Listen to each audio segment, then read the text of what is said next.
dan saya terima kasih atas waktunya. Jadi di sini kita akan mendiskusikan bagaimana proses transisi PAUD ke SD yang menyenangkan yang ada di sekolah kita. Nah, mungkin yang pertama yang ingin kita bahas adalah yang kita kan di sekolah kita ada NSE atau New Student Enrollment yang merupakan PPDB yang di sekolah kita. Nah, menurut Miss Dancer, apakah sejauh ini proses PPDB tersebut sudah bisa mengenal anak sebelum anak tersebut sekolah di sekolah kita? Oke, saya tanggapi dulu. Untuk NSE kita di sekolah kita alhamdulillah sudah cukup membantu kita bagaimana mengenal siswa itu secara utuh ya. Jadi kita sudah mengadakan beberapa observasi ke anak sebelum mereka kita nyatakan dulu nanti siap gitu kan. Kita bisa melihat dari aspek psikologisnya, motorik halusnya, motorik kasarnya, dan juga kita menggali lebih jauh tentang perkembangan anak itu bagaimana dari rumah dengan orang tua. Baik, berarti yang sudah berjalan sejauh ini adalah kita tidak ada tes uji calistung, tetapi adanya kegiatan observasi dengan siswa itu sendiri.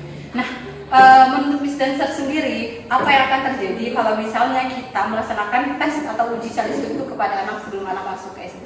Oke, kalau misalnya kita melaksanakan tes calistung ke anak sebelum masuk SD, menurut saya itu sangat tidak tepat karena setiap anak itu memiliki hak untuk mendapatkan layanan pendidik dasar itu yang sama. Juga setiap anak itu juga tidak mendapatkan kesempatan yang sama untuk belajar di tingkat PAUD.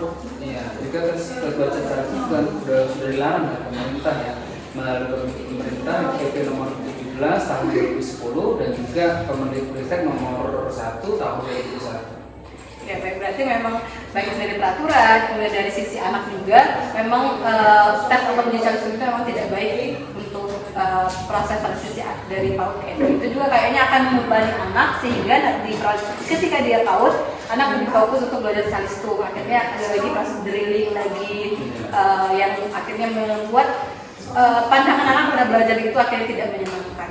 Nah, Miss Dancer, itu kan kita nggak ada lagi tes calistung. Kira-kira alternatif apa atau kegiatan apa yang bisa kita jadikan kegiatan menggantikan dari tes calistung ini? Sejauh ini kan kita sudah mengadakan beberapa observasi ya di anak sebelum masuk ya, New Student Enrollment kita di awal peserta sebelum masuk ke sekolah kita. Saya rasa itu sudah cukup mengakomodir di beberapa part di bagian anak-anak yang harus kita lihat apakah dia sudah siap atau belum.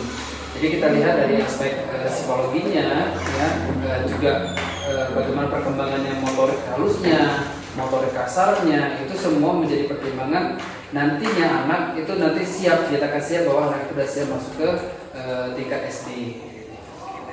Berarti sejauh ini kegiatan transisi PAUD ke SD tanpa uji calistung itu sudah berjalan cukup efektif di sekolah. Oke, baik, Miss Dancer, terima kasih waktunya. Sama-sama.